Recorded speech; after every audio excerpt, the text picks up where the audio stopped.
चलिए, क्या हाल चाल है? ठीक है। फाइनली आज पटना में बारिश हो गया ना। हाँ, मौसम देख रहे हैं, बारिश हुआ है तो मौसम थोड़ा ठीक हो गया है, समझे? बारिश होना जरूरी है। पटना में बारिश होता ना है, सब पापी पटने में है। बात है कि पटना में जो है वृक्ष कहीं नजर आता है? कहीं नहीं।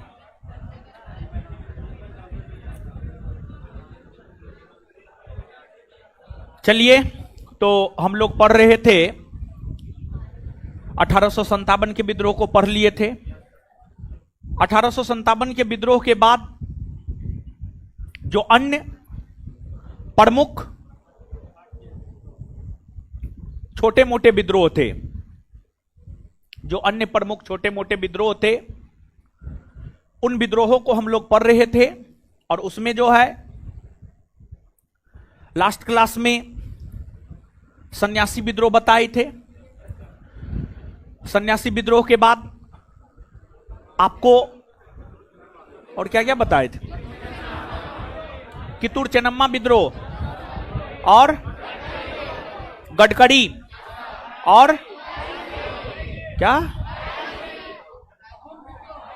अहोम विद्रोह और पाइक विद्रोह और भी कुछ नहीं। चलिए, इतना विद्रोह बताए थे। तब आगे जो है अन्य विद्रोहों की भी चर्चा आगे हम आपके साथ करेंगे, लेकिन उससे पहले पिछले सेशन में जो विद्रोह के विषय में हम आपको बताए थे, उससे जो है 2-3-4 क्वेश्चन हम आपसे पूछ रहे हैं, आप फटाफट जवाब दीजिए। बताइए, कित्तूर चेन्नम्मा विद्रोह का नेतृत्व किसने किया था? चेन्नम्मा और रायन्ना। ठीक है, आगे बताइएगा, अहोम विद्रोह कहां हुआ था? असम में। पाइक विद्रोह के नेतृत्वकर्ता कौन थे? बक्सी जगबंधु विद्याधर। सन्यासी विद्रोह की चर्चा किस साहित्य में देखने को मिलती? आनंद मठ में। और सन्यासी विद्रोह कहां हुआ था? कहां हुआ था? बंगाल में ना। चलिए ठीक है, अब यहां से हम लोग आगे बढ़ते हैं। अब आगे समझिएगा। देखिए, आगे हेडिंग मारिएगा आप, नील विद्रोह। नील विद्रोह।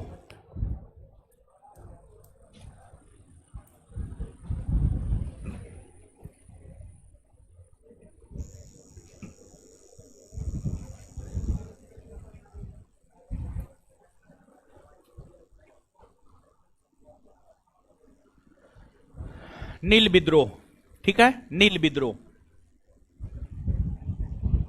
आइए, नील विद्रोह।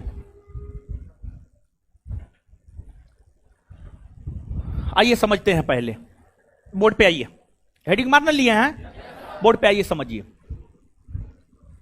है बैठिए। नील विद्रोह, देखिए, नील विद्रोह की अगर हम बात करें तो जो नील विद्रोह है, नील विद्रोह की अगर हम बात करें तो जो नील विद्रोह है, यह विद्रोह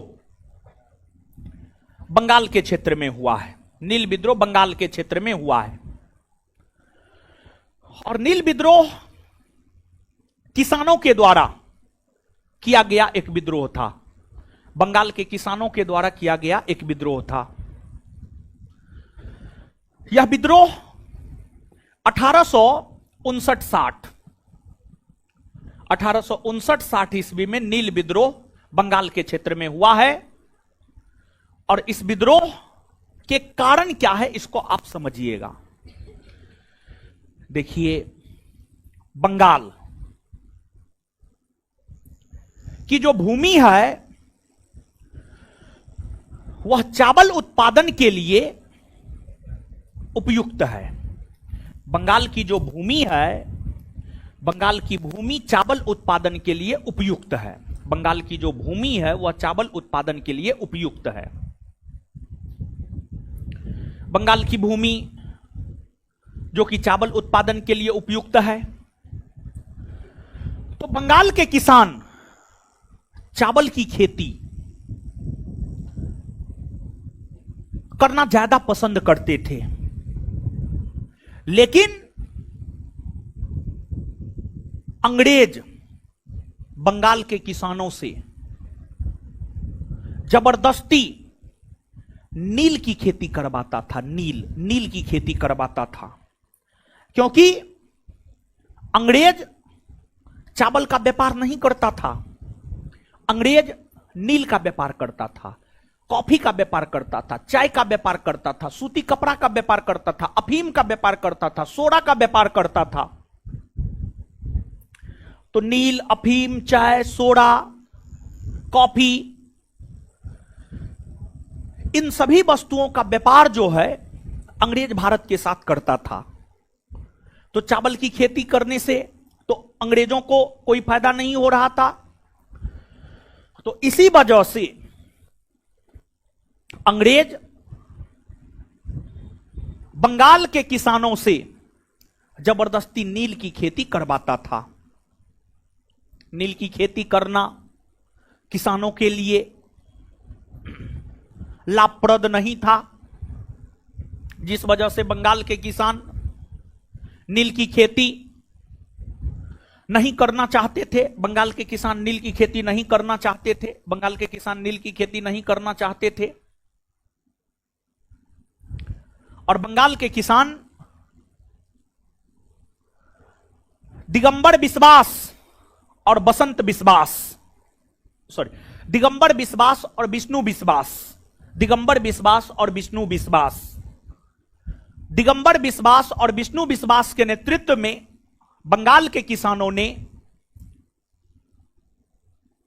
नील की खेती को बंद करते हुए जो आंदोलन की शुरुआत 1859 ईस्वी में की, नील की खेती को बंद करते हुए जो आंदोलन की शुरुआत 1859 ईस्वी में की, उसे ही नील विद्रोह कहा जाता है। यह विद्रोह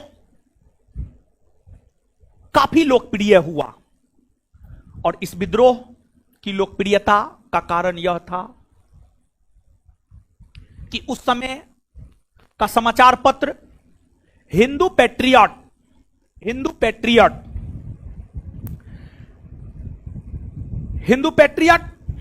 नामक समाचार पत्र की अगर हम बात करें तो जो हिंदू पैट्रियट नामक समाचार पत्र था, हिंदू पैट्रियट नामक समाचार पत्र ने इस विद्रोह का समर्थन किया और बंगाल के सभी किसान एकजुट हो गए, जिस कारण यह विद्रोह काफी व्यापक हो गया। और इस विद्रोह की चर्चा दीनबंधु मित्र ने अपनी रचना नील दर्पण में किया है। दीनबंधु मित्र ने अपनी रचना नील दर्पण में नील विद्रोह की चर्चा की है और इस विद्रोह की व्यापकता को देखते हुए नील आयोग का गठन किया गया और नील आयोग ने अपनी रिपोर्ट में यह कहा कि अगर बंगाल के किसान नील की खेती नहीं करना चाहता है तो वह नील की खेती नहीं करे। उन्हें अगर चावल का खेती करना पसंद है तो वो चावल का ही खेती करे। अर्थात नील विद्रोह नील की खेती को बंद करने और चावल की खेती करने को लेकर हुआ और यह अधिकार बंगाल के किसानों को दिया गया कि बंगाल के किसान नील की खेती नहीं करेंगे बल्कि अब चावल की खेती करेंगे। अर्थात इस प्रकार नील विद्रोह आपको सफल विद्रोह हुआ। और नील विद्रोह का सबसे ज्यादा महत्व इस कारण है, नील विद्रोह की अगर हम लोग बात करें तो नील विद्रोह का महत्व इस कारण है क्योंकि यह भारतीय किसानों के द्वारा किया गया प्रथम विद्रोह था जो कि सफल रहा। यह भारतीय किसानों के द्वारा किया गया प्रथम विद्रोह था जो कि आपको सफल रहा। तो यही वजह है कि नील विद्रोह का काफी ऐतिहासिक महत्व जो है आपको है। अरे क्या हो रहा है जी? डेली ऐसे नहीं होता है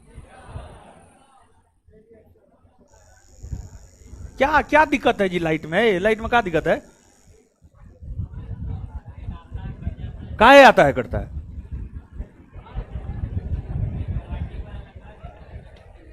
नील विद्रोह लिखिए।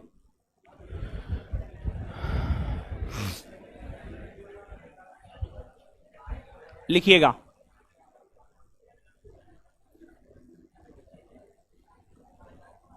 लिखिएगा।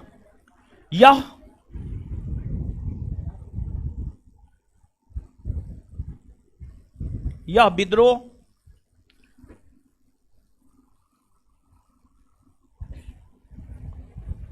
भारतीय किसानों द्वारा किया गया। यह विद्रोह भारतीय किसानों द्वारा किया गया यह विद्रोह भारतीय किसानों द्वारा किया गया प्रथम। यह विद्रोह भारतीय किसानों द्वारा किया गया प्रथम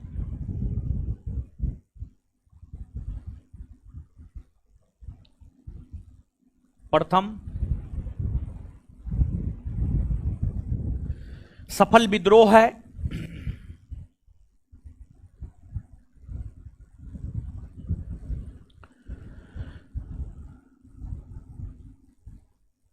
यह विद्रोह बंगाल के क्षेत्र में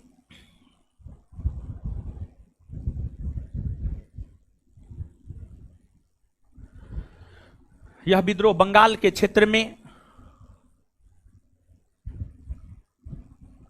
1859-60 ईस्वी में यह विद्रोह बंगाल के क्षेत्र में 1859-60 ईस्वी में यह विद्रोह बंगाल के क्षेत्र में 1859-60 ईस्वी में दिगंबर विश्वास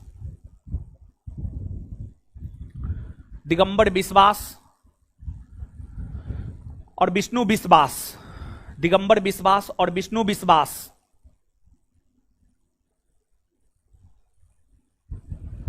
दिगंबर विश्वास और विष्णु विश्वास के नेतृत्व में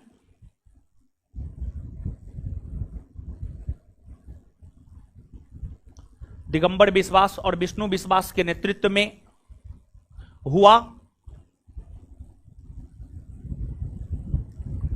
दिगंबर विश्वास और विष्णु विश्वास के नेतृत्व में हुआ।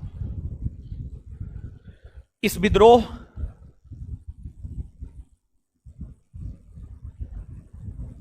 का कारण इस विद्रोह का कारण यह था कि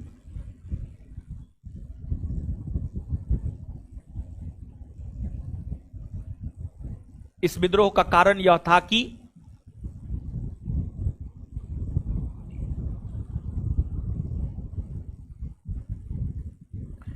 इस विद्रोह का कारण यह था कि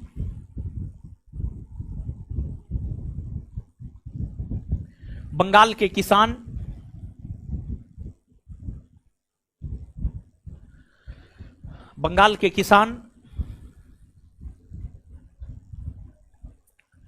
चावल की खेती करना चाहते थे।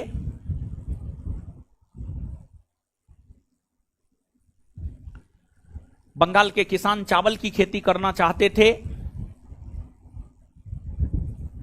लेकिन उनसे जबरन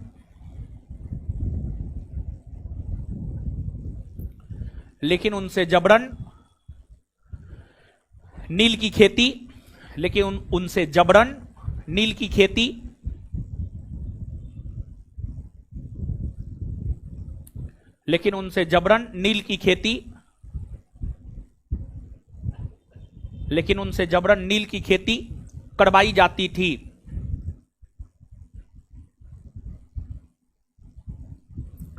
लेकिन उनसे जबरन नील की खेती करवाई जाती थी। बंगाल के किसान नील की खेती नहीं करना चाहते थे, इसी को लेकर यह विद्रोह हुआ है। बंगाल के किसान नील की खेती नहीं करना चाहते थे,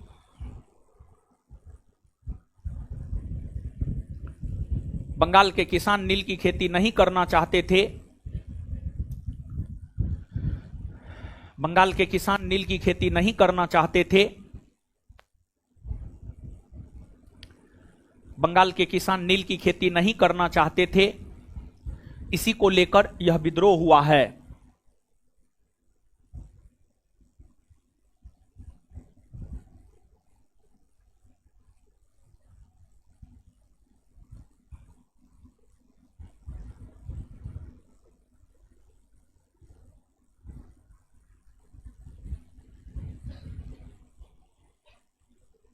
चलिए,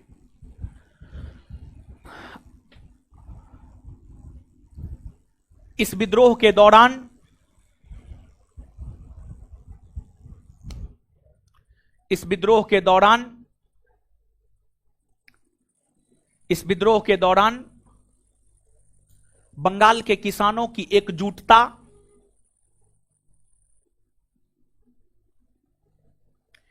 इस विद्रोह के दौरान बंगाल के किसानों की एकजुटता इस विद्रोह के दौरान बंगाल के किसानों की एकजुटता ने अंग्रेजी सरकार को अंग्रेजी सरकार को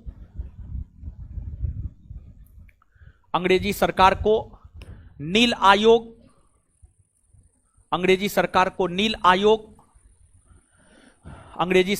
नील आयोग गठित करने को लेकर अंग्रेजी सरकार को नील आयोग गठित करने को लेकर अंग्रेजी सरकार को नील आयोग गठित करने को लेकर विवश किया।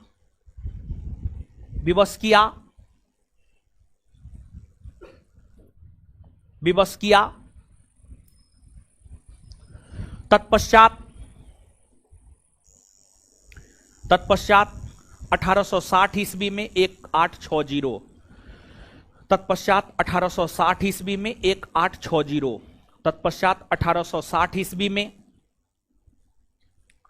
1860 ईस्वी में 1860 1860 ईस्वी में नील आयोग का गठन किया गया। नील आयोग का गठन किया गया।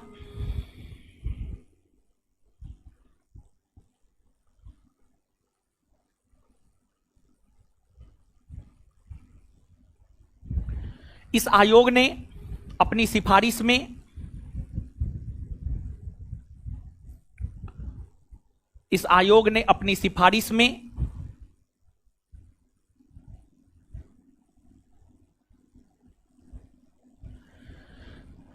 इस आयोग ने अपनी सिफारिश में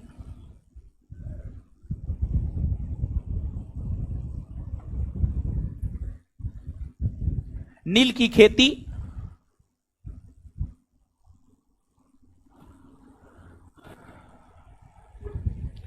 इस आयोग ने अपनी सिफारिश में नील की खेती पर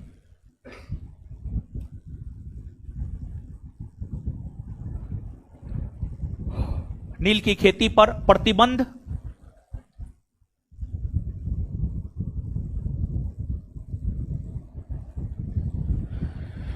नील की खेती पर प्रतिबंध लगा दिया।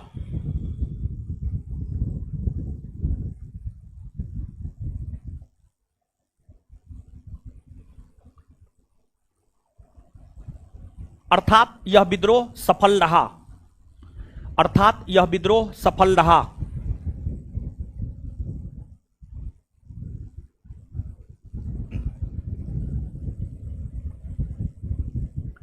अर्थात यह विद्रोह सफल रहा। चलिए आगे।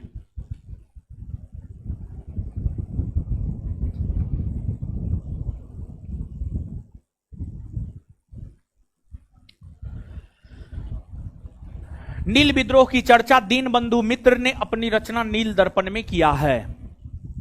लिख लिए, लिखिएगा अगला स्टार मार के। नील विद्रोह की चर्चा नील विद्रोह की चर्चा नील विद्रोह की चर्चा दीनबंधु मित्र ने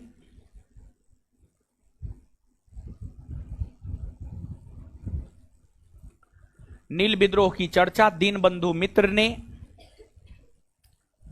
नील विद्रोह की चर्चा दीनबंधु मित्र ने अपनी रचना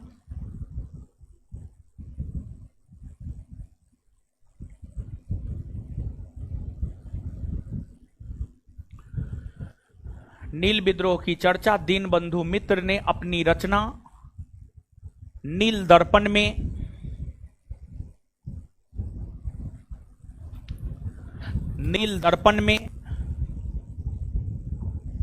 किया है।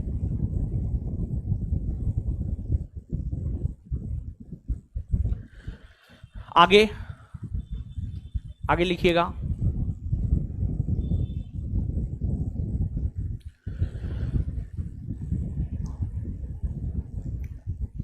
नील विद्रोह का समर्थन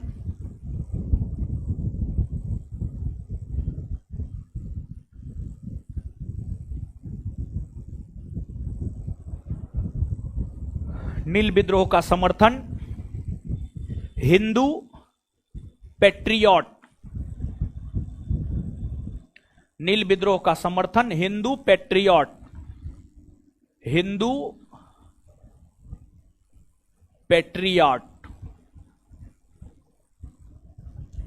नील विद्रोह का समर्थन हिंदू पैट्रियट नामक समाचार पत्र ने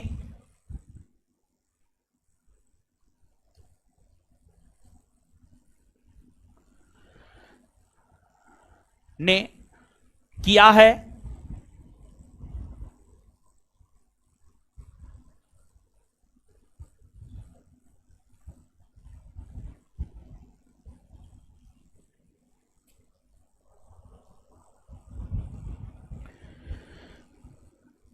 इसके संपादक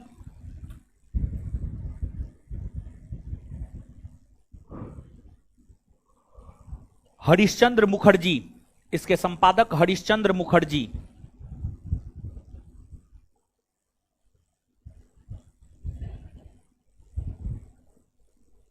इसके संपादक हरिश्चंद्र मुखर्जी थे।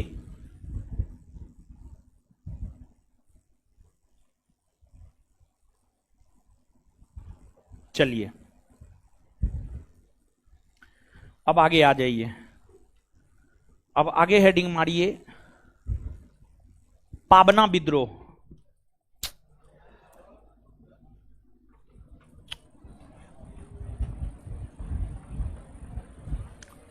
पाबना विद्रोह।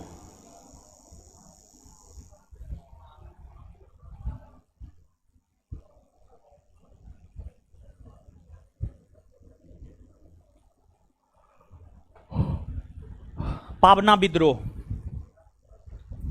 पाबना विद्रोह।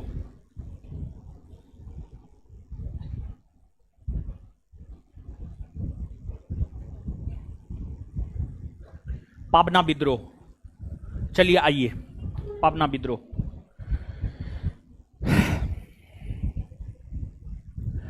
देखिए पाबना विद्रोह भी एक कृषक विद्रोह है, किसानों के द्वारा किया गया यह विद्रोह है। पाबना विद्रोह भी बंगाल के क्षेत्र में ही हुआ था, पाबना विद्रोह भी बंगाल के क्षेत्र में ही हुआ था। यह विद्रोह 1873 से 1876 ईस्वी के दौरान हुए हैं। यह विद्रोह 1873 से 1876 ईस्वी के दौरान हुए हैं। इस विद्रोह के नेतृत्वकर्ता ईशान चंद्र राय, केशव चंद्र राय, शंभुनाथ पाल। ईशान चंद्र राय, केशव चंद्र राय और शंभुनाथ पाल, इन लोगों ने इस विद्रोह को नेतृत्व प्रदान करने का काम किया। यह विद्रोह ब्रिटिश उपनिवेश के खिलाफ नहीं था, मतलब यह विद्रोह अंग्रेजों के खिलाफ नहीं था, यह विद्रोह अंग्रेजों के खिलाफ नहीं था, बल्कि यह विद्रोह जमींदारों के खिलाफ था, बल्कि यह विद्रोह भारतीय जमींदारों के खिलाफ था। वैसे भारतीय जमींदार जो किसानों का शोषण करता था, वैसे भारतीय जमींदार जो किसानों का शोषण करता था, जो किसानों का शोषण करता था और किसानों से अत्यधिक कर की वसूली करती थी, किसानों से अत्यधिक कर का वसूली करता था, उस प्रकार के जमींदार के खिलाफ ही यह विद्रोह हुआ था। उस प्रकार के जमींदार के खिलाफ ही पाबना विद्रोह हुआ था। और इस विद्रोह के दौरान ही यह नारा दिया गया था कि हम महारानी और सिर्फ महारानी का रैयत बनकर रहना चाहते हैं। इसका मतलब यह था, इस विद्रोह में भाग लेने वाले जो किसान थे, इस विद्रोह में भाग लेने वाले किसान इस बात को कहा कि हम सिर्फ और सिर्फ ब्रिटेन की महारानी का किसान बनकर रहना चाहते हैं। रैयत, रैयत का अर्थ होता है किसान। हम सिर्फ और सिर्फ ब्रिटेन की महारानी का रैयत अर्थात किसान बनकर रहना चाहते हैं, हम किसी जमींदार के अधीन नहीं रहना चाहते हैं। इस विद्रोह के दौरान ही दिया गया यह नारा है। और इस विद्रोह से संबंधित जो सबसे महत्वपूर्ण तथ्य है परीक्षा के लिहाज से, वह यही है, इस विद्रोह के दौरान जो यह नारा दिया गया है कि हम सिर्फ और सिर्फ महारानी का रैयत बनकर रहना चाहते हैं, यह काफी इंपोर्टेंट है। इस विद्रोह के दृष्टिकोण से यह प्रश्न काफी इंपोर्टेंट है, समझ गए? तो अब नीचे से लिखिएगा, पाबना विद्रोह।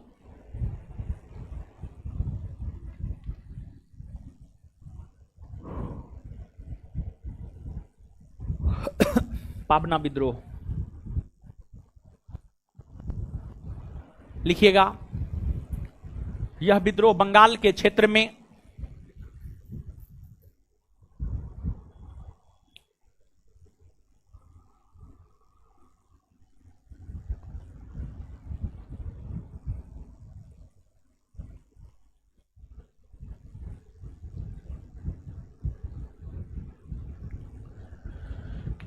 यह विद्रोह बंगाल के क्षेत्र में, यह विद्रोह बंगाल के क्षेत्र में 1873 से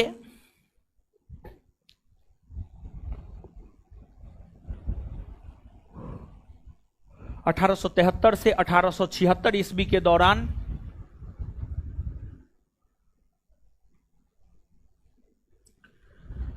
1873 से 1876 ईस्वी के दौरान 1873 से 1876 ईस्वी के दौरान हुए हैं।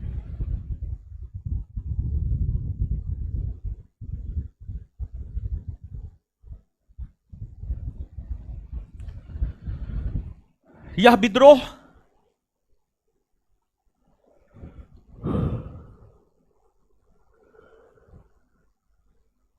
विद्रोह भारतीय किसानों द्वारा, यह विद्रोह भारतीय किसानों द्वारा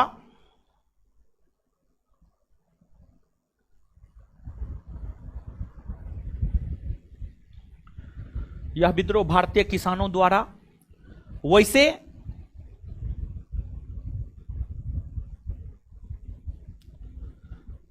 वैसे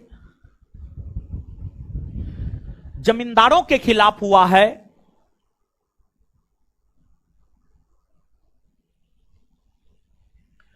वैसे जमींदारों के खिलाफ हुआ है जो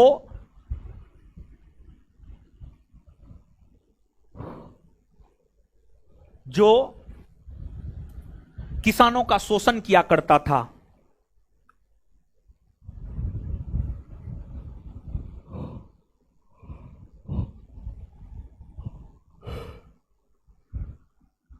जो किसानों का शोषण किया करता था, जो किसानों का शोषण किया करता था, जो किसानों का शोषण किया करता था, जो किसानों का शोषण किया करता था। इस विद्रोह के नेतृत्वकर्ता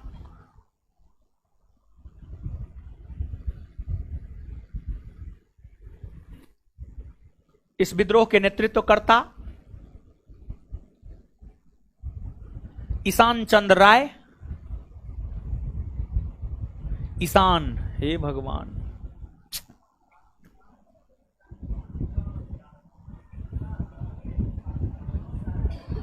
ईशान चंद्र राय, इस विद्रोह के नेतृत्वकर्ता ईशान, किसान लिख रहे हैं, आय महाराज, नहीं सही नहीं सुनाई दे रहा है, कान खराब हो गया है, कान में जो है सरसों तो ले करके, और उसमें एक होता है जिसमें दोनों तरफ रुई लगा हुआ हो तो उसको क्या कहा जाता है? स्टिक कह सकते हैं उसको। तो आज जो है रात में जो है ना, दोनों कान में आप तेल ले लीजिएगा, गरम तेल है महाराज। कान खराब हो जाएगा, गरम तेल मत लीजिएगा महाराज, झूठ बोल रहा है इसे, पागल है, मार दीजिएगा आप लोग को।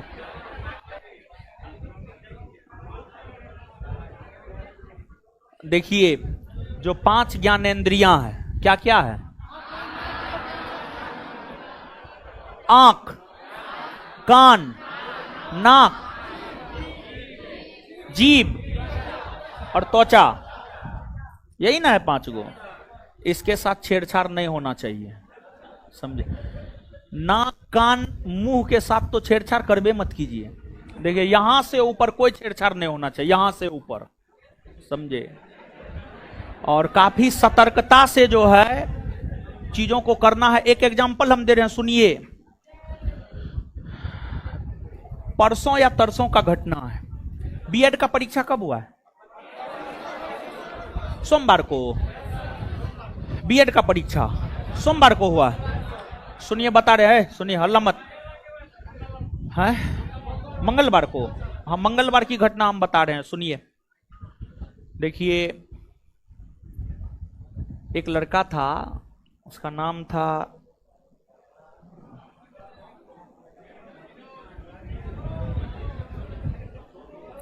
कोई आर्यन नाम था, अंकित आर्यन नहीं, अंकित आर्यन नहीं, कोई रंजन नाम था, कोई अपने संस्थान का विद्यार्थी था, ठीक है। पिछली बार अपने संस्थान से जुड़ा था, उससे पहले से भी टेस्ट से जुड़ा था, पिछली बार बैच उच किया, हॉस्टल में भी रहा था, पिछला वाला जो हॉस्टल था वहां पर भी रहा था वो। पिछली बार उसका सब चीज हुआ भी, लेकिन शरीर थोड़ा हट्ठा कट्ठा था, वेट थोड़ा शरीर में ज्यादा था।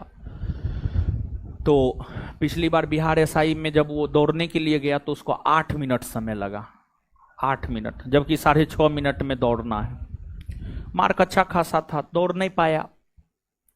तो फिर बाद में आकर के हमसे पूछा था कि आगे क्या करे।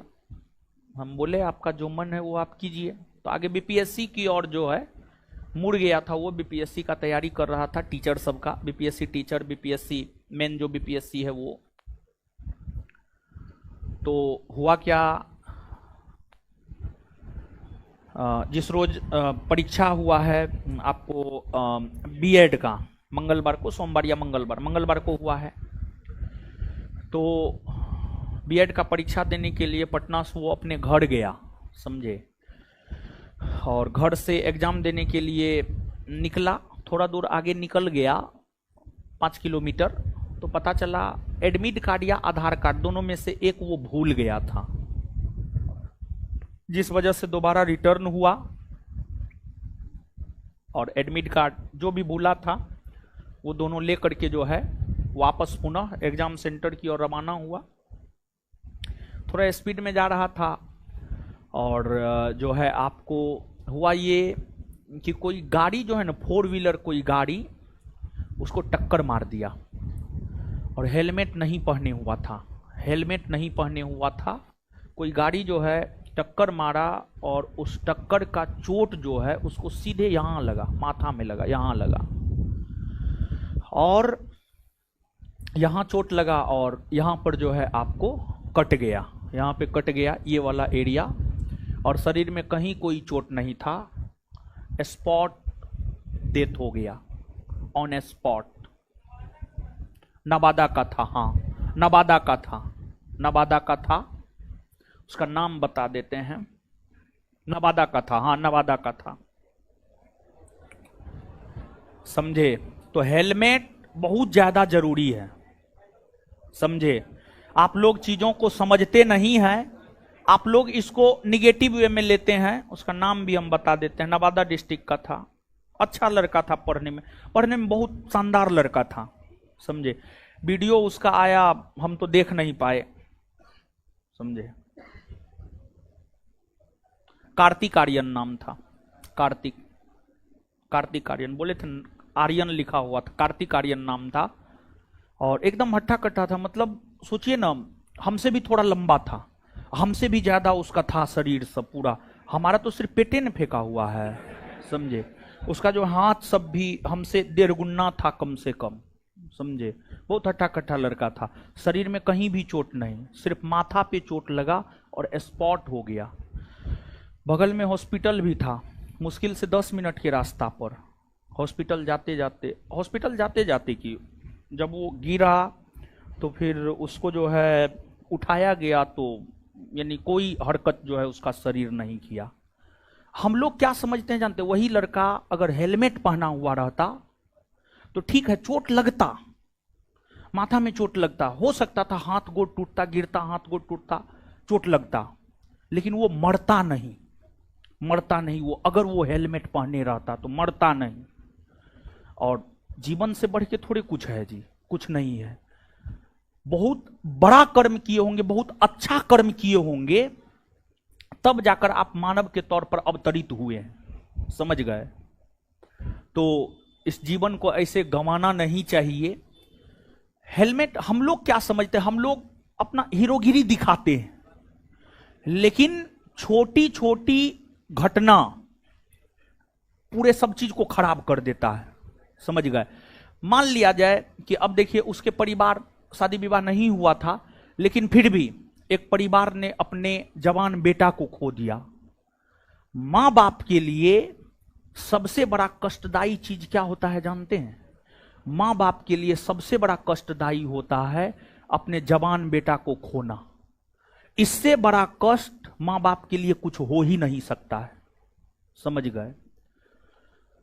तो गाड़ी उड़ी जब भी चलाइए, अरे दादागिरी नहीं दिखाना है। अरे जीवन रहेगा तो बहुत जगह दादागिरी दिखा सकते हैं। तो ये सब चीज पर जो है आपको अच्छे से गाड़ी चलाना चाहिए।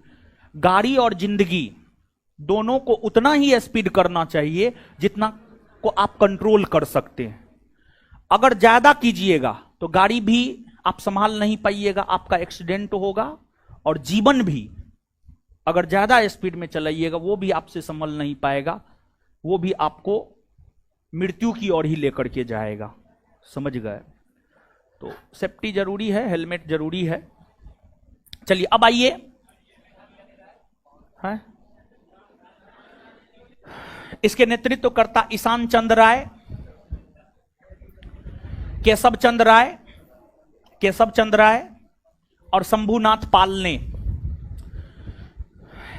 इसके नेतृत्व करता ईशान चंद्र राय, केशव चंद्र राय और शंभुनाथ पाल ने। इसके नेतृत्व करता ईशान चंद्र राय, केशव चंद्र राय और शंभुनाथ पाल ने किया था।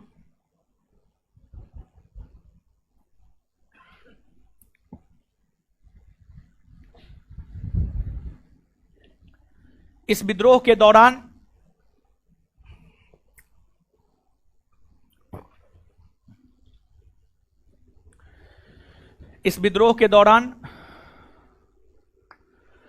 किसानों ने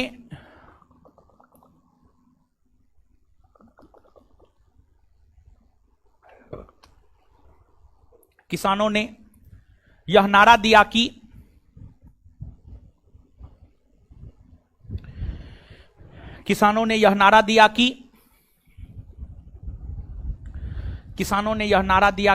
की के बाद डैश के बाद इन्वर्टेड कोमा। किसानों ने यह नारा दिया कि के बाद डैश के बाद इन्वर्टेड कोमा।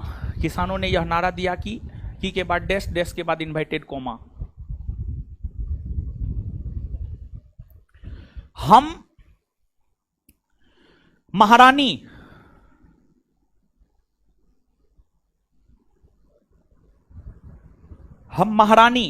और सिर्फ महारानी, हम महारानी और सिर्फ महारानी का रैयत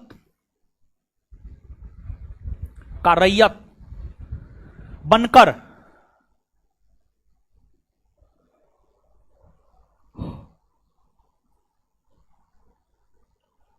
रहना चाहते हैं, का रैयत बनकर रहना चाहते हैं।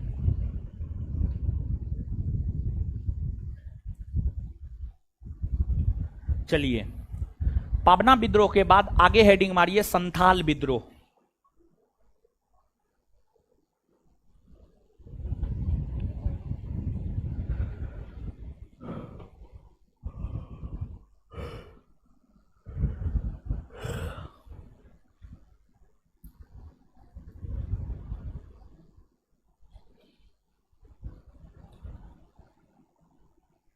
संथाल विद्रोह।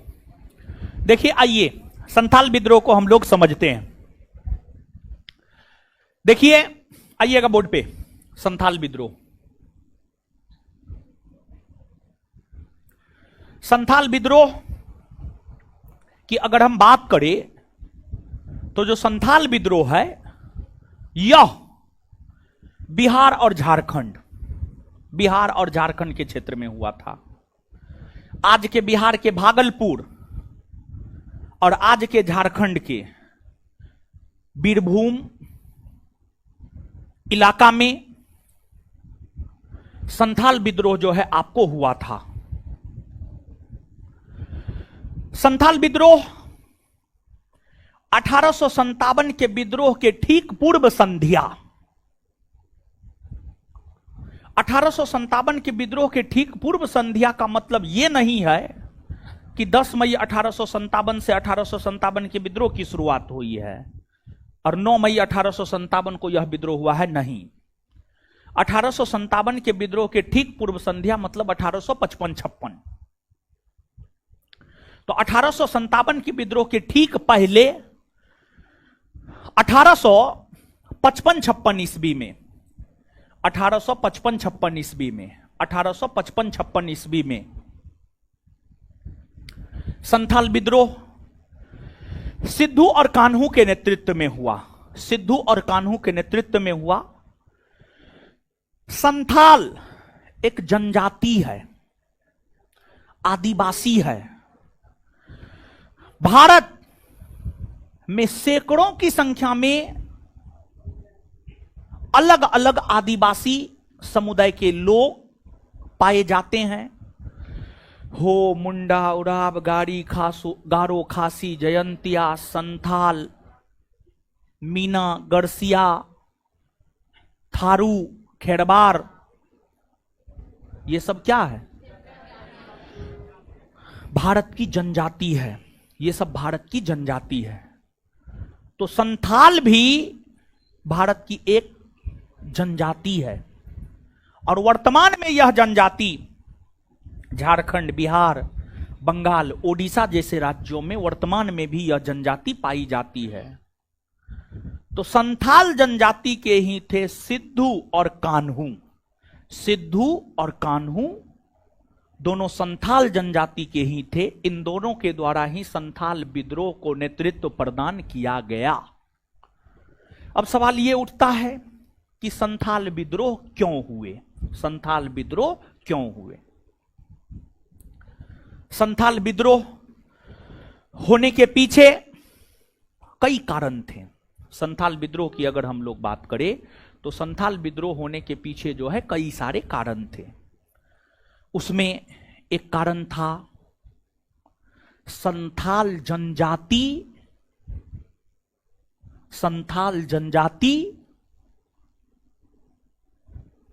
का शोषण किया जाना, संथाल जनजाति को उनके भूमि से बेदखल किया जाना। मतलब बेदखल किया जाना मतलब उसको उसकी भूमि से हटा दिया जाना। संथाल जनजाति की महिलाओं के साथ अंग्रेजों के द्वारा अभद्रता किया जाना। जमींदारों द्वारा संथाल जनजातियों का अत्यधिक शोषण किया जाना।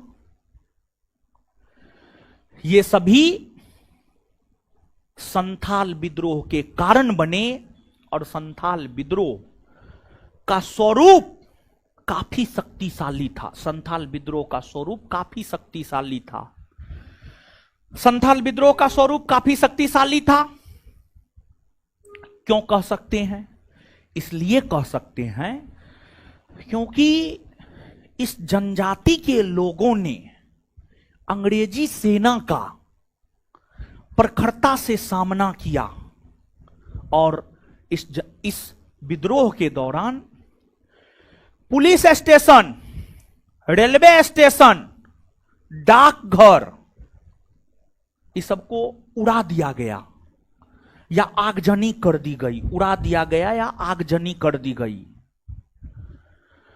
तो जो संथाल विद्रोह था काफी शक्तिशाली और व्यापक विद्रोह था। संथाल विद्रोह काफी शक्तिशाली और व्यापक विद्रोह था। संथाल विद्रोह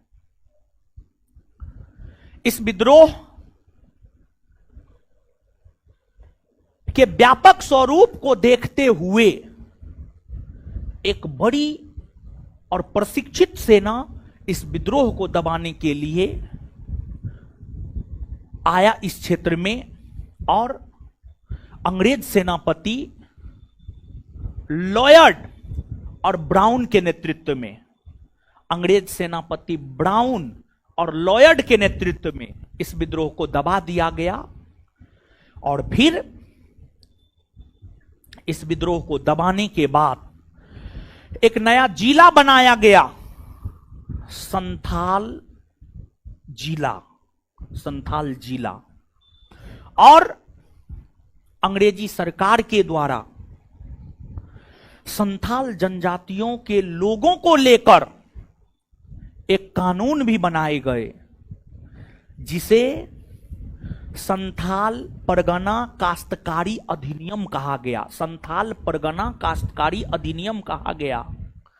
और संथाल परगना काश्तकारी अधिनियम में यह प्रावधान किया गया कि संथाल जनजाति के लोग गैर संथाल को अपने भूमि का अंतरण नहीं करेगा, और अगर करता है तो यह गैर कानूनी माना जाएगा, यह गैर कानूनी माना जाएगा, यह गैर कानूनी माना जाएगा। मतलब इसका यह है कि संथाल जनजाति का जमीन आम लोग नहीं खरीद सकता है, अगर खरीदते भी हैं गैर कानूनी होगा। आपको एक झारखंड में कोई एक युवा है जो संसद का चुनाव भी लड़ा था, हार गया था, क्या नाम है? जयराम महतो, जयराम महतो, यही नाम है। वो यही सब मुद्दा उठाता है, जयराम महतो यही सब मुद्दा उठाता है। जयराम महतो कहता है, बड़ी क्रांतिकारी युवा है, बड़ी निर्भीक निडर युवा है, उसका हम एगो क्लिप देखे हैं, समझ गए, इसी वजह से नाम नहीं याद था। उसका एक क्लिप देखे थे, उसमें था कि वो गया था आपको नामांकन करने के लिए, लोकसभा चुनाव में नामांकन करने के लिए गया था, और उसी दौरान जो है पुलिस उसको किसी केस में गिरफ्तार करने के लिए आ गया था। तो पुलिस से बड़ी निर्भीकता पूर्वक, निडरता पूर्वक जो है वार्ता किया और पुलिस तक को हड़का दिया, समझ गए। तो निडर निर्भीक है और उसकी मांग जायज है, उसकी मांग जायज है। चुनाव हार गया है वो, ठीक है, चुनाव हार गया है जयराम महतो, लेकिन उसकी मांग जायज है। वो जो बात करता है उसमें इस बात को भी रखता है कि जब अंग्रेज हम आदिवासियों से जमीन नहीं ले सका, जब अंग्रेजी काल में हम आदिवासी जमीन नहीं दिए, अंग्रेजी शासन के दौरान का कानून है, तो अब हम आदिवासी समुदाय के लोग अपना जमीन किसी को क्यों दें? मांग तो जायज है, मांग सही है, समझ गए। तो मेन जानते हैं जो विवाद होता है, आप देखते होंगे अपने समाज में, समाज में कौन है? समाज में हम ही लोग रहते हैं, हम ही लोग को मिलाकर के समाज बनता है। समाज में देखते होंगे जो झगड़ा होता है भूमि के कारण, भूमि के कारण, बित्ता पर भूमि के कारण कान कपार फूट जाता है। ज्यादा भूमि ना है, बित्ता भर, समझे? तो उस प्रकार का सिचुएशन अगर हो ना, छोड़ दीजिए, कहिए तुम ही खुश रहो, समझ गए। लेकिन आप लोग ऐसा कीजिएगा, कथनी और करनी में बड़ी अंतर हो जाता है, समझे? तो खैर ठीक है, जो है सो है। अब सुनिए हीरो सब है, सुनिए। तो हुआ क्या, इस विद्रोह का नेतृत्व तो सिद्धू और कान्हू ने किया। सबसे पहले सिद्धू को गिरफ्तार कर लिया गया और फिर आगे चलकर कान्हू को गिरफ्तार कर लिया गया। मुख्य नेता को ही गिरफ्तार कर लिया गया, और जैसे ही मुख्य नेता को गिरफ्तार कर लिया गया तो सिद्धू कान्हू का भाई था चांद और भैरव।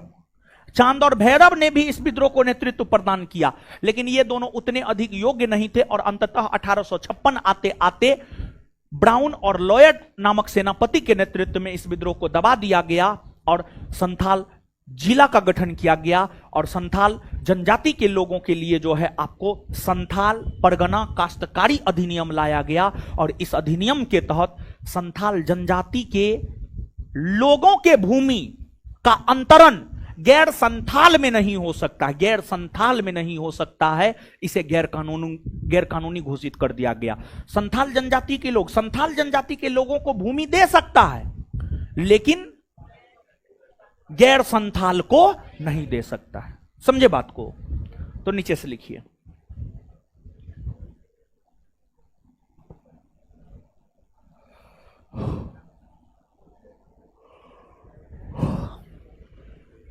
संथाल विद्रोह।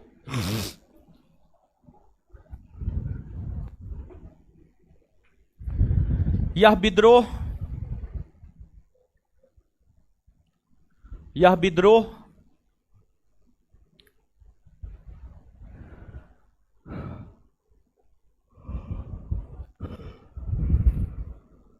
यह विद्रोह 1857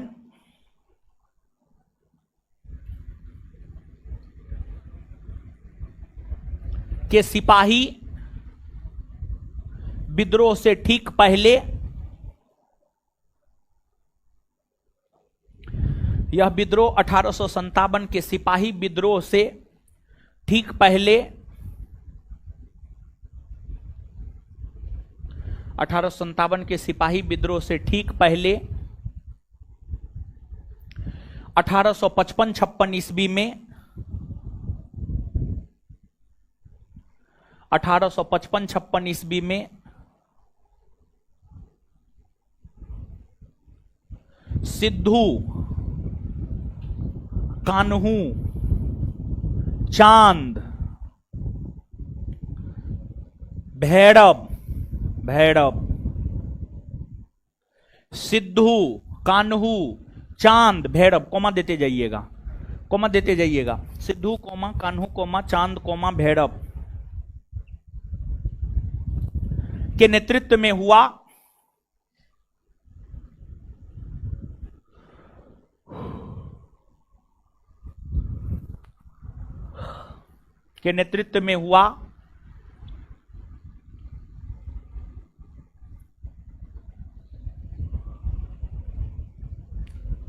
इस विद्रोह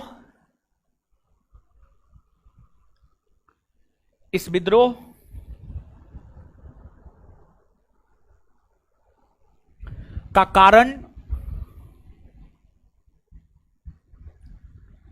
निम्न है।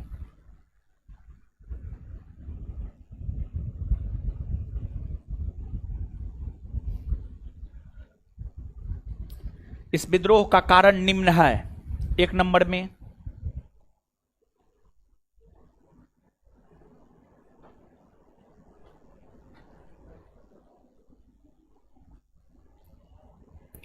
में संथाल जनजाति के लोगों को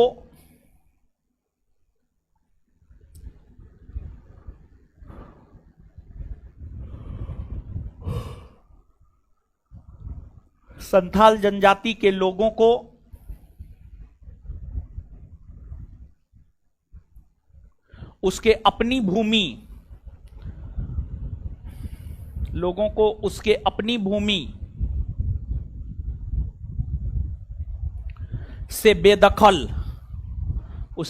भूमि से बेदखल किया जाना,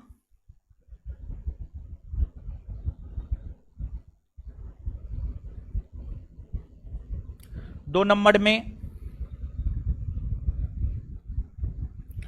अंग्रेजों द्वारा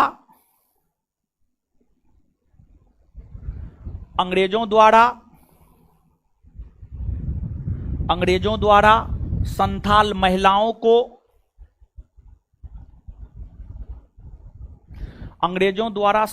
महिलाओं के साथ दुर्व्यवहार किया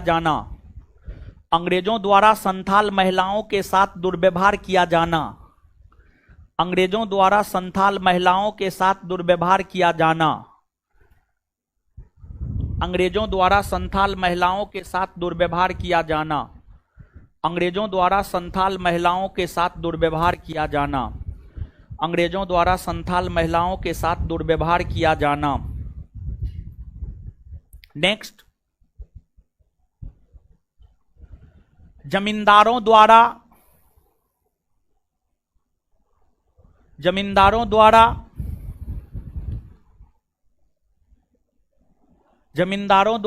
संथाल जनजाति के लोगों का अत्यधिक शोषण किया जाना।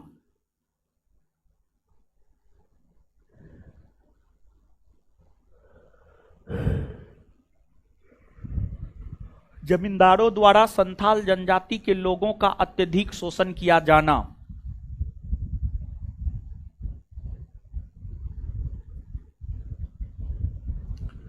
जमींदारों द्वारा संथाल जनजाति के लोगों का अत्यधिक शोषण किया जाना। अब नीचे से लिखिएगा, इस विद्रोह का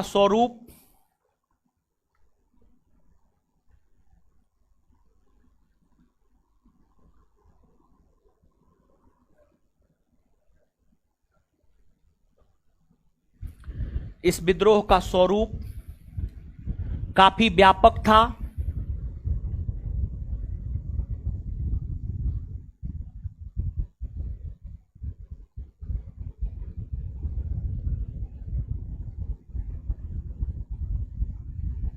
इस विद्रोह का स्वरूप काफी व्यापक था।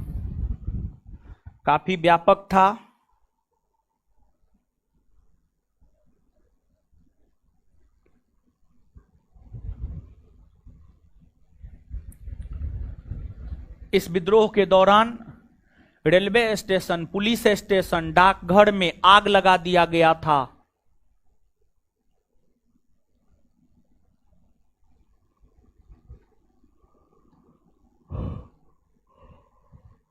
इस विद्रोह के दौरान रेलवे स्टेशन, पुलिस स्टेशन,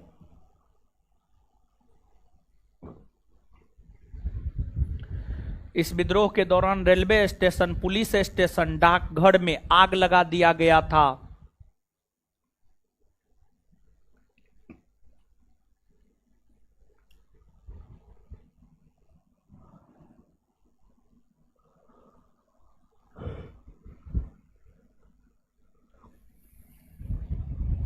लेकिन आगे चलकर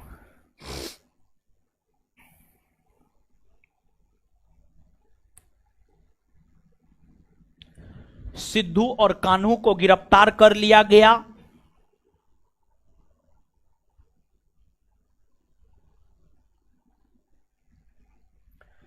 सिद्धू और कान्हू को गिरफ्तार कर लिया गया, जिस कारण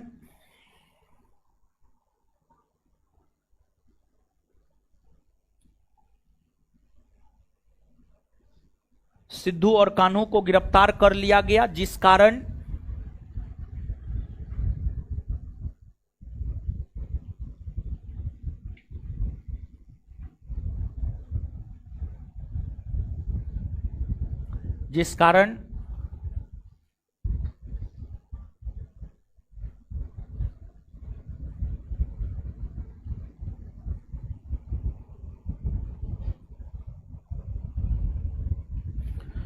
इस विद्रोह की गति मंद पड़ गई।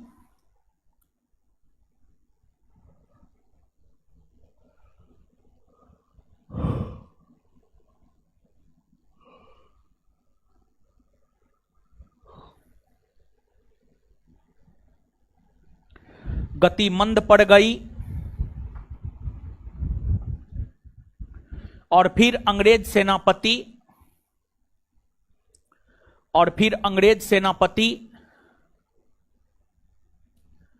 लॉयड और ब्राउन के नेतृत्व में, अंग्रेज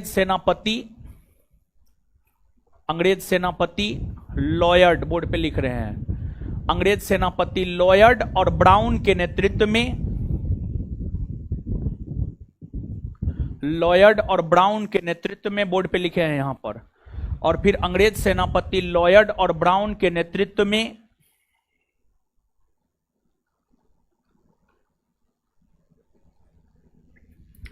इस विद्रोह को दबा दिया गया।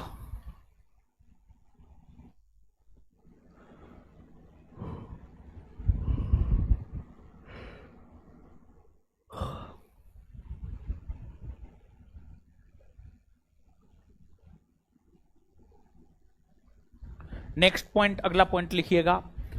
अंग्रेजी सरकार ने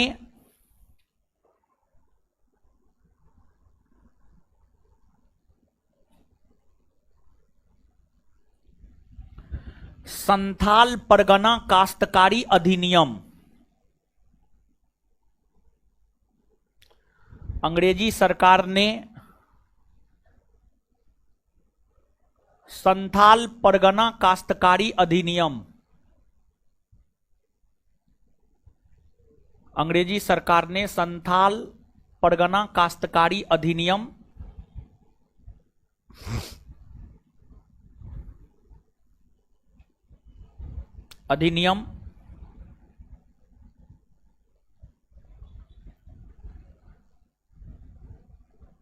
को पारित किया।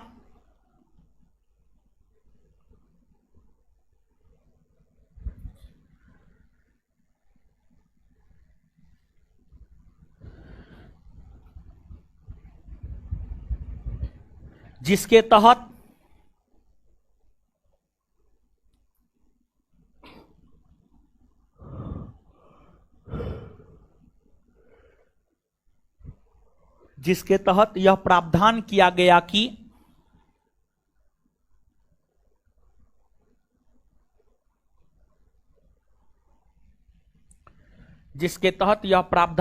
गया कि संथाल जनजाति के लोग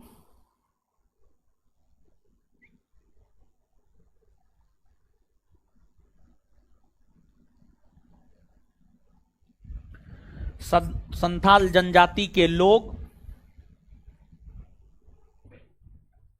गैर संथाल संथाल जनजाति के लोग गैर संथाल को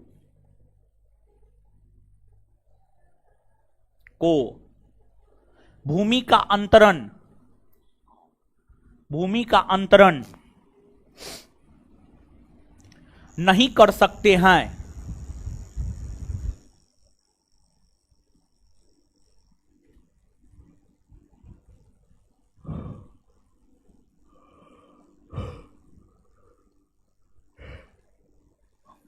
अगर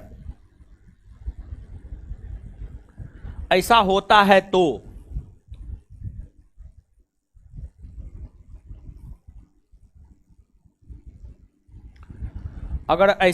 है तो यह गैर कानूनी माना जाएगा।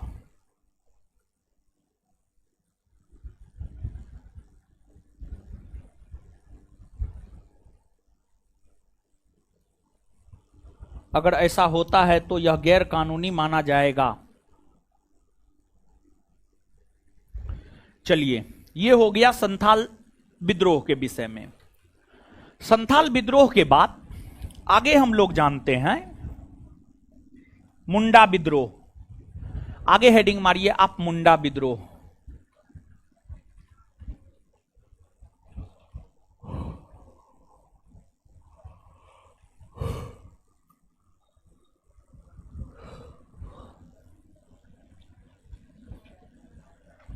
हेडिंग मारिए मुंडा विद्रोह। मुंडा विद्रोह, आइए मुंडा विद्रोह समझते हैं हम लोग मुंडा विद्रोह को। आइए तो बोर्ड पे आइए,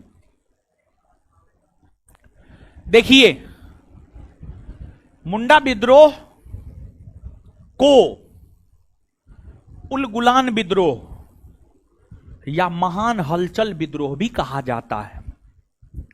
जो मुंडा विद्रोह है, मुंडा विद्रोह की अगर हम लोग बात करें तो मुंडा विद्रोह को उलगुलान विद्रोह या महान हलचल विद्रोह भी कहा जाता है।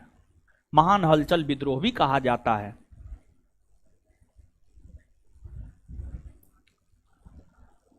अब आप मुंडा विद्रोह झारखंड में हुआ है, झारखंड में, और इस विद्रोह के नेतृत्व करता थे बिरसा मुंडा। बिरसा मुंडा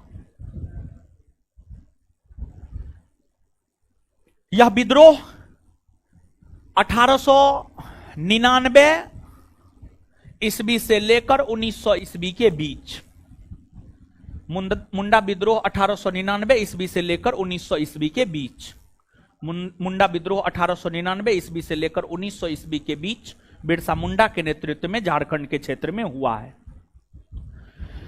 अब सवाल यह उठता है, इस विद्रोह के होने का कारण क्या था? देखिए, इस विद्रोह के होने का कारण था खुटकट्टी प्रथा। खुटकट्टी प्रथा, खुटकट्टी प्रथा। अब खुटकट्टी प्रथा क्या है, इसको आप थोड़ा सा समझिएगा।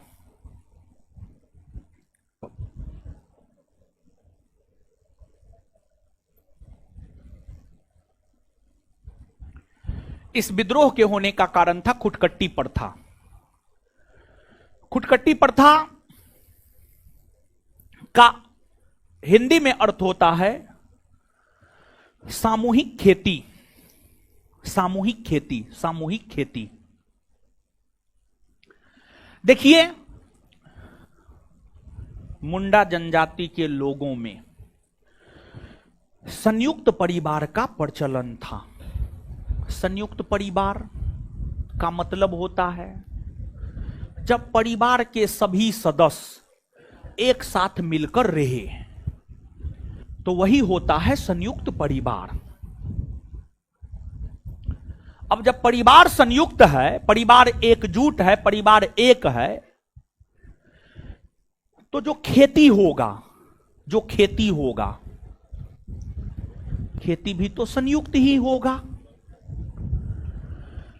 तो मुंडा जनजाति में, मुंडा भी एक जनजाति है, आदिवासी है, मुंडा जनजाति में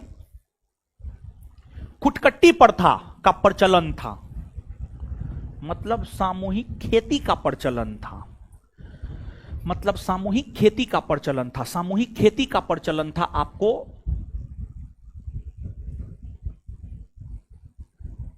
मुंडा जनजाति में। तो इस प्रथा के वजह से अंग्रेजों को राजस्व में घाटा होता था। राजस्व में घाटा होता था। खुटकट्टी प्रथा के वजह से अंग्रेजों को राजस्व में जो घाटा होता था, इसी वजह से अंग्रेजों ने खुटकट्टी प्रथा को समाप्त कर दिया, सामूहिक खेती की व्यवस्था को समाप्त कर दिया। यही घटना मुंडा विद्रोह का कारण बना और इसी वजह से मुंडा विद्रोह हुए। और इस विद्रोह में पुरुष के साथ साथ महिलाओं ने भी अपना अहम योगदान देने का काम की। यह विद्रोह अगर देखा जाए तो इस विद्रोह ने बिरसा मुंडा को आदिवासियों के लिए भगवान बना दिया। बिरसा मुंडा को आदिवासियों के लिए भगवान बना दिया। उन्हें धरती आबा भी कहा जाता है। और उनके इस विद्रोह के वजह से ही, उनके इस विद्रोह के वजह से ही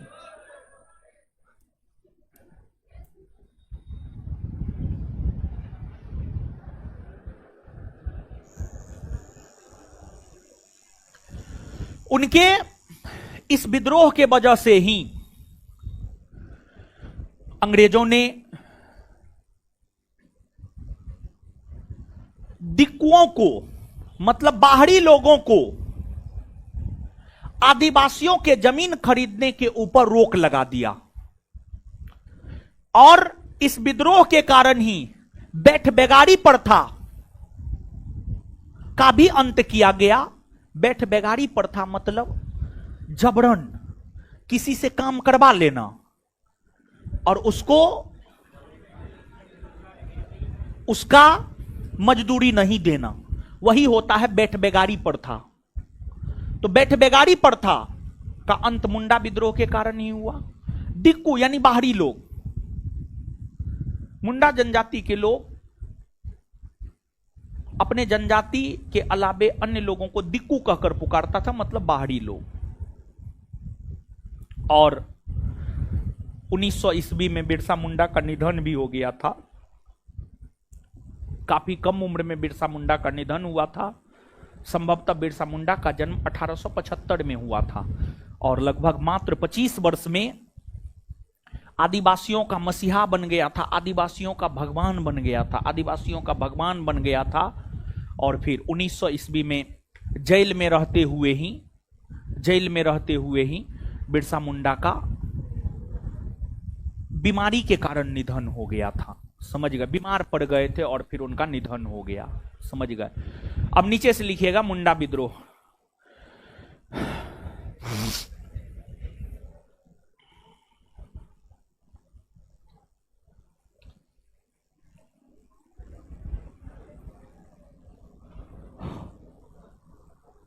यह विद्रोह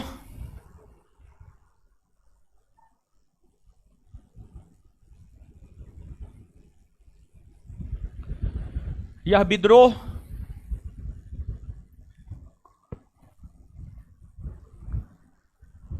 यह विद्रोह यह विद्रोह झारखंड के क्षेत्र में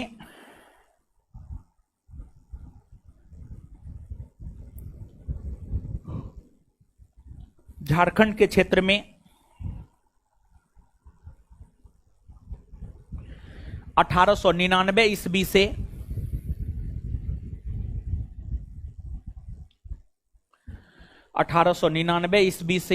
1900 ईस्वी के दौरान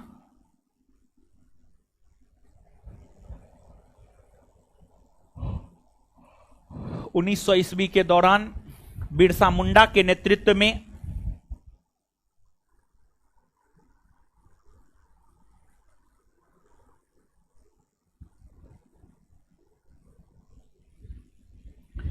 बिरसा मुंडा के नेतृत्व में हुआ। बिरसा मुंडा के नेतृत्व में हुआ। बिरसा मुंडा के नेतृत्व में हुआ।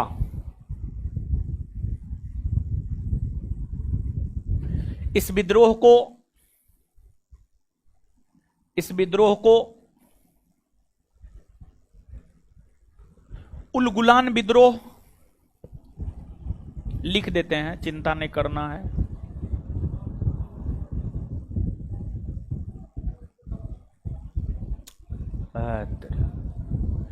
इस विद्रोह को उलगुलान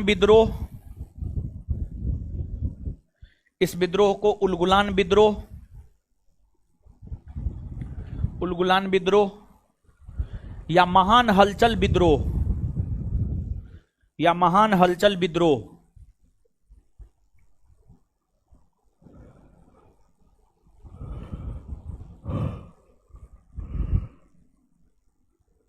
भी कहा जाता है।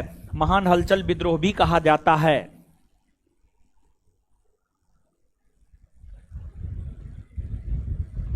इस विद्रोह का कारण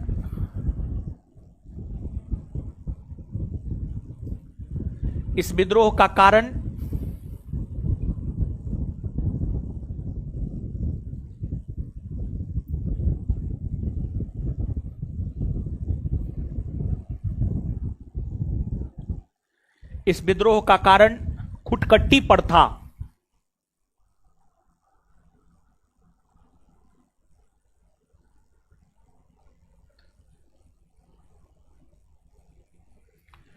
इस विद्रोह का कारण खुटकट्टी प्रथा था। एक मिनट, खुटकट्टी प्रथा यानी सामूहिक खेती।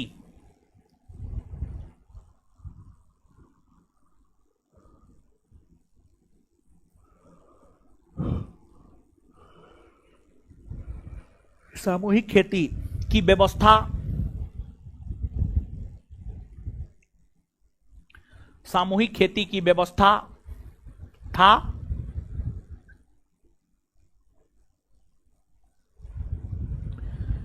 इस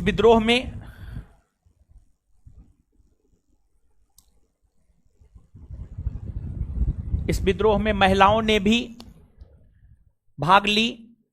इस विद्रोह में महिलाओं ने भी भाग ली।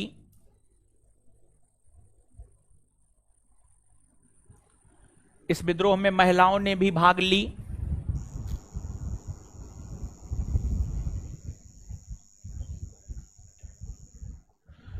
ईस्वी में बिरसा मुंडा का जेल में रहते हुए ही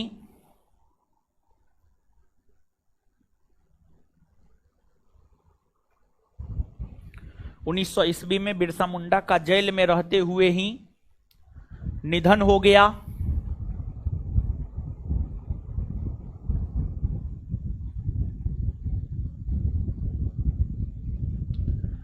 निधन हो गया। निधन हो गया।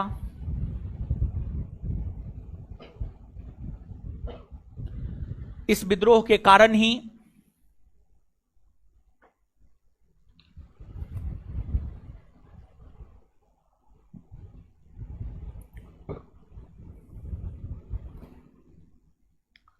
इस विद्रोह के कारण ही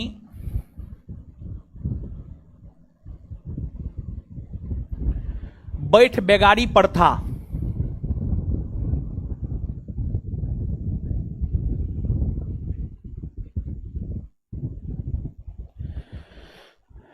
इस विद्रोह के कारण ही बैठ बेगारी प्रथा इस विद्रोह के कारण ही बैठ बेगारी प्रथा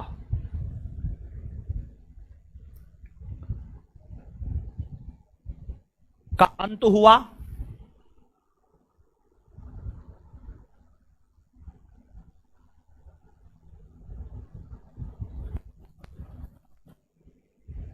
फुल स्टॉप।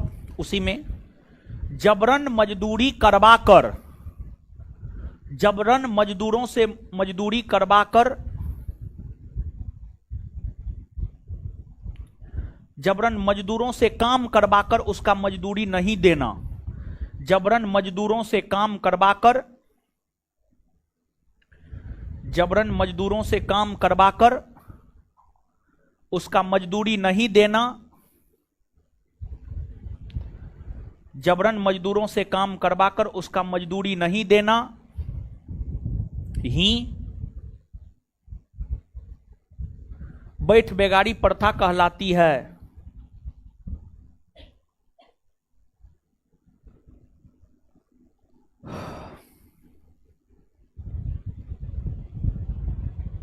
चलिए, जितना समझाए हैं लिखाए हैं पढ़िए तो।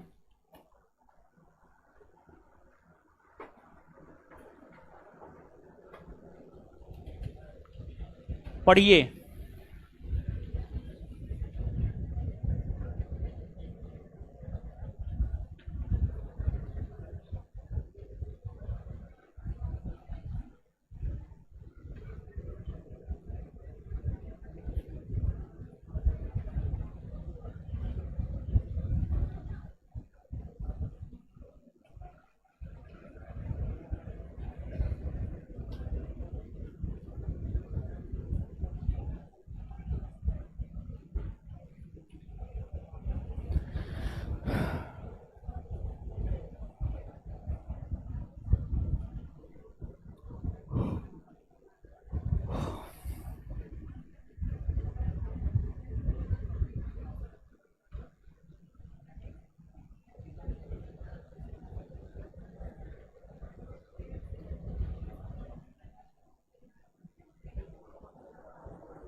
पढ़ लिए, दीजिए तो कॉपी है हीरो। आइए होश हवास में याद कीजिएगा। इन अपना है ज्ञान बिंदु में, दिमाग है एनआईटी घाट पे, समझे। शारीरिक मानसिक वैचारिक हर तौर पे यहीं रही है। भारतीय किसानों द्वारा किया गया प्रथम सफल विद्रोह, नील विद्रोह कहां हुआ है? कहां हुआ है? कब से कब? कब से कब? किसके नेतृत्व में? किसके नेतृत्व में? नील विद्रोह की चर्चा कौन साहित्य में देखने को मिलती? नील दर्पण के रचयिता, नील दर्पण के रचयिता दीनबंधु। नील विद्रोह का समर्थन किस समाचार पत्र ने किया? किसने किया? हिंदू। पाबना विद्रोह किस क्षेत्र में हुआ? पाबना विद्रोह किस क्षेत्र में हुआ? कब से कब? 1873 से 1800। पाबना विद्रोह का नेतृत्व करता कौन था? किस विद्रोह के दौरान किसानों ने यह नारा दिया, हम महारानी और सिर्फ महारानी का रैयत बनकर रहना चाहते हैं? आए? संथाल विद्रोह कब हुआ है? कब हुआ है? इसके नेतृत्व करता संथाल विद्रोह को किसने दबाया? लॉयड और ब्राउन। संथाल विद्रोह को किसने दबाया? मुंडा विद्रोह कहां हुआ है? मुंडा विद्रोह किसके नेतृत्व में? मुंडा विद्रोह को और किस किस नाम से जाना जाता है? उलगुलान विद्रोह और महान हलचल विद्रोह। मुंडा विद्रोह को और किस किस नाम से जाना जाता है? उलगुलान विद्रोह और महान। मुंडा विद्रोह का कारण कौन सी प्रथा थी? खुटकट्टी प्रथा। क्लियर है? इतना याद हो न गया? चलिए, धन्यवाद सभी लोगों का। इससे आगे अगले क्लास में मिलेंगे, हमको निकलने दीजिए, तब आप लोग निकलिएगा।